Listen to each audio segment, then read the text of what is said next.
Welcome, I'm Lorelei of Namasturm Yoga. This is going to be the first video in a series of yoga for the absolute beginner. So if you are brand new to yoga, this is where you belong. Welcome. So let's start sitting on our yoga mats. First things first, if you are brand new to yoga, you may not have a yoga mat. And if you don't have one today, that's okay. However, I do recommend you finding a way to get your hands on one if you're thinking of practicing yoga. Yoga mats are a little different from like just putting a towel or even a workout mat on the floor for a couple of reasons. First, they give a little bit of cushion so that if we put our knee or our hands on the floor, we're not like working against a hard surface. It's a little softer than that.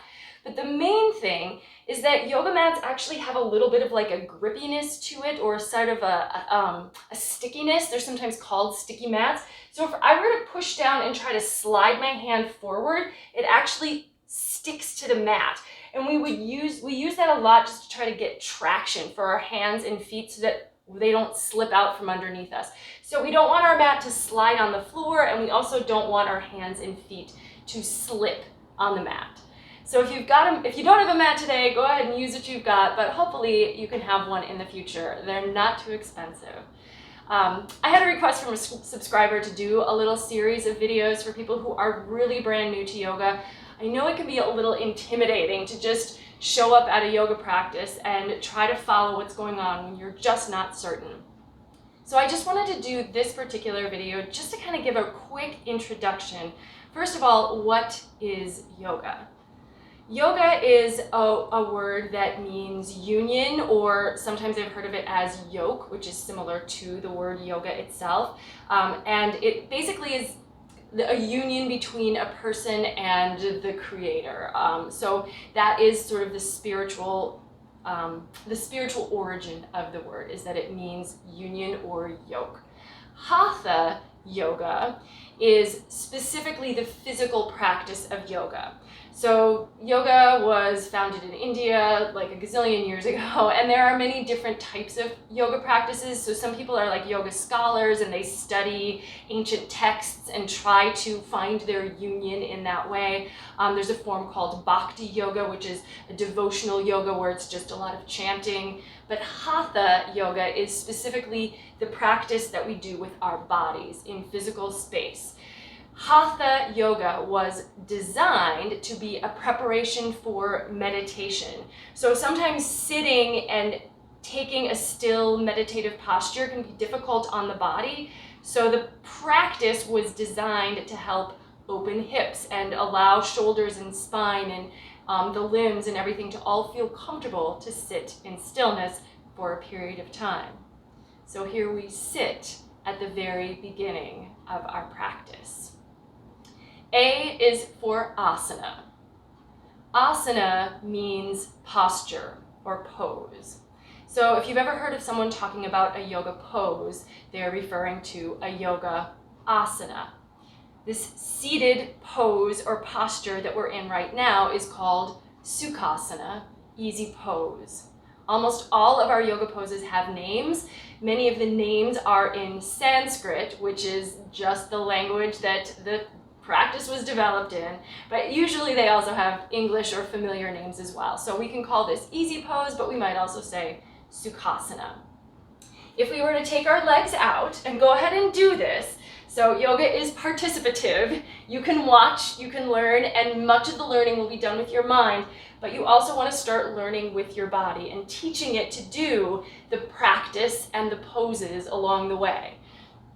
If you extend your legs out and flex your feet, you're still sitting, put your hands towards the floor. This is now Dandasana, staff pose. And it's pretty simple, it's pretty straightforward, but if you start to engage the muscles of your legs, try to get the shoulders to stack over the hips, you actually can feel that you're doing a little bit of work here. So let's just sit for a moment and breathe in Dandasana, staff pose.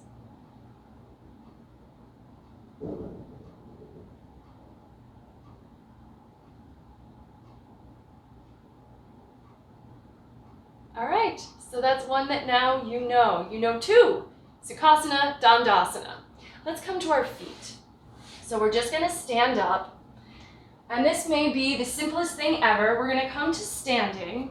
Standing is called Tadasana, or mountain pose. And it might just be like, well, why don't we just call it standing? But when we're in mountain pose or Tadasana, there's a greater sense of awareness. There's a little bit more muscle engagement that's going to happen than if we're just like waiting in line at the grocery store or at the bank to get in, right? So we want to be mindful. We want to be balanced on our feet. We want to be aligned and symmetrical. The hands are actually slightly turned out a little bit. And actually, we do tend to work in Tadasana with the feet together. The shoulders are above the hips. The neck and head are nice and aligned. And we will also talk about alignment today. This is Tadasana. Let's take the arms out and up.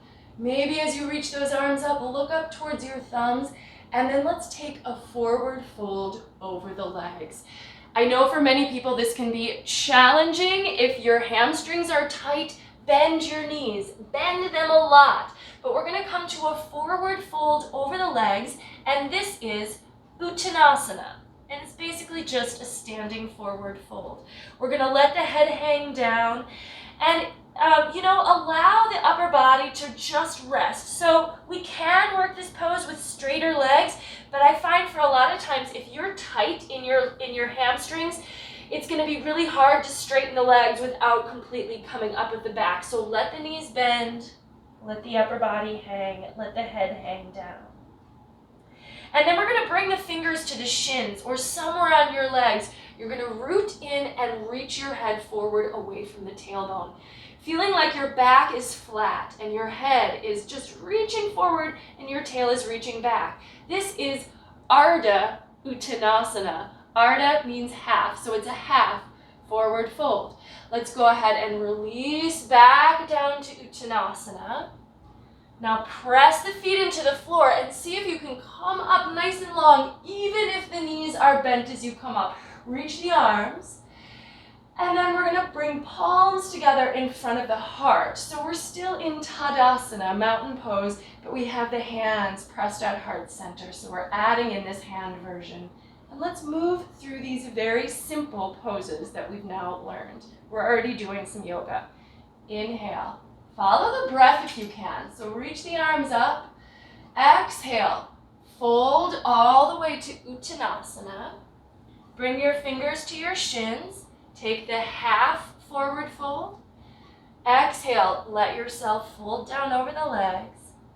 Inhale, reverse, come on up. And exhale, bring your palms together in front of the heart. Let's do that one more time. Inhale. Exhale, fold. Inhale, lift up halfway. Exhale, fold down again. Inhale, press the feet into the floor, come on up.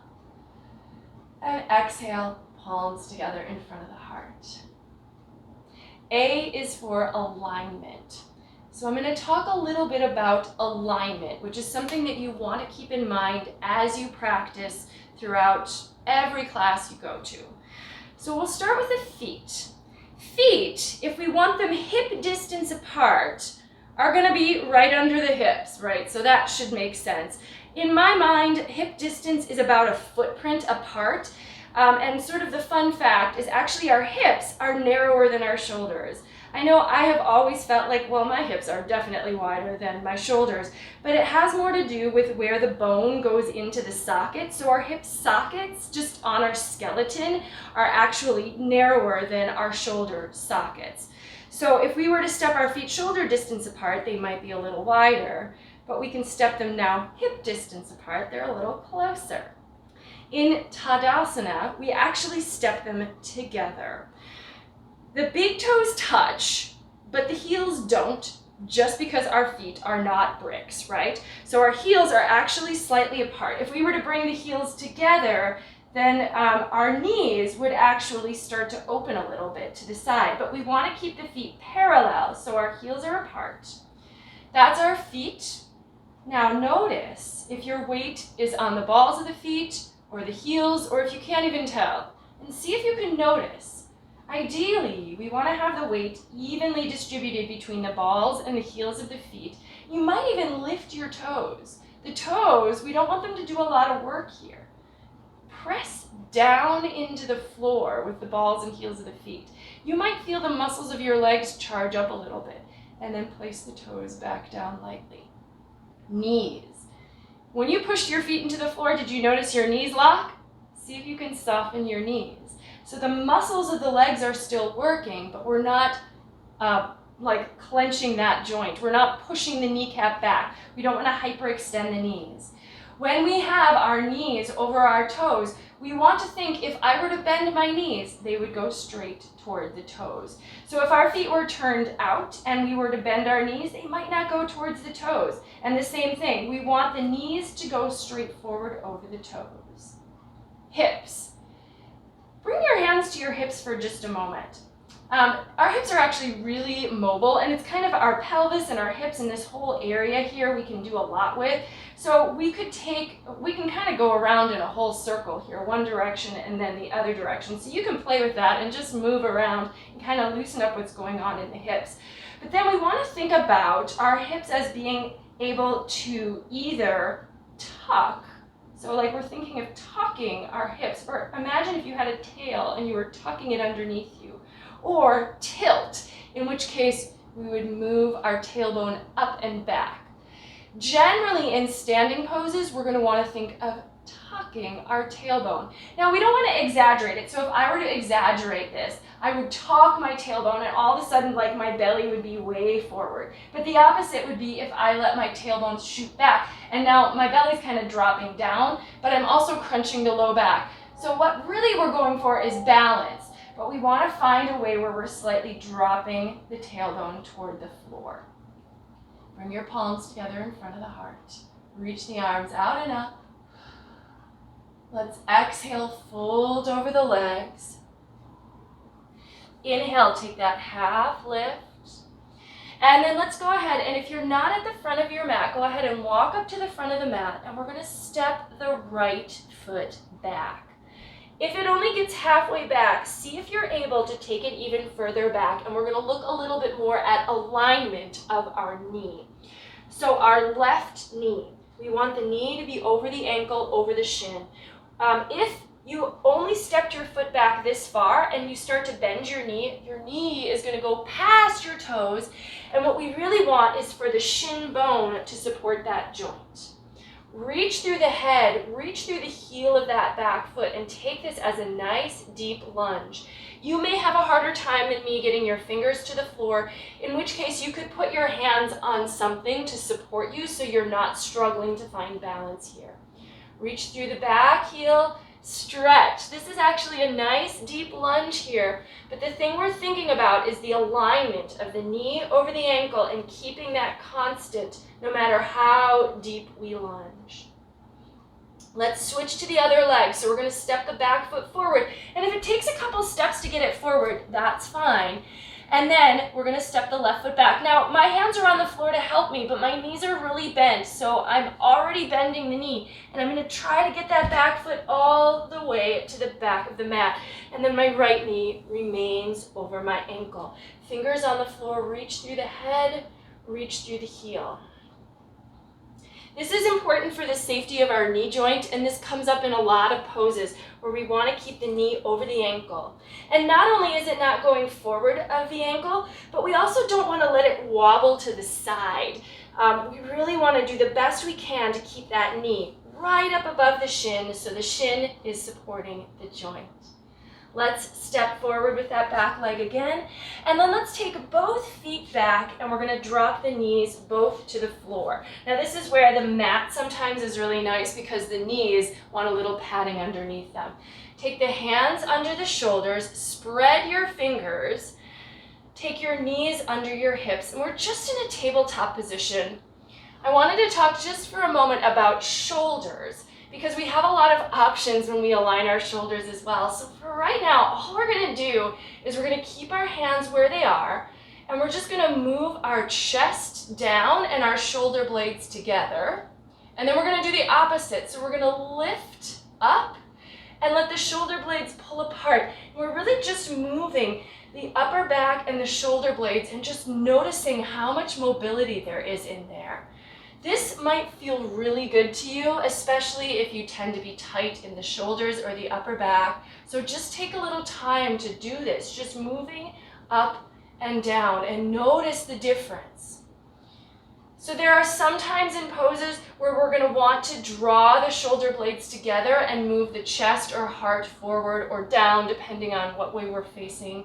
There are going to be times where we're going to want to lift up out of the shoulders and pull the shoulder blades apart, and the upper back comes a little higher.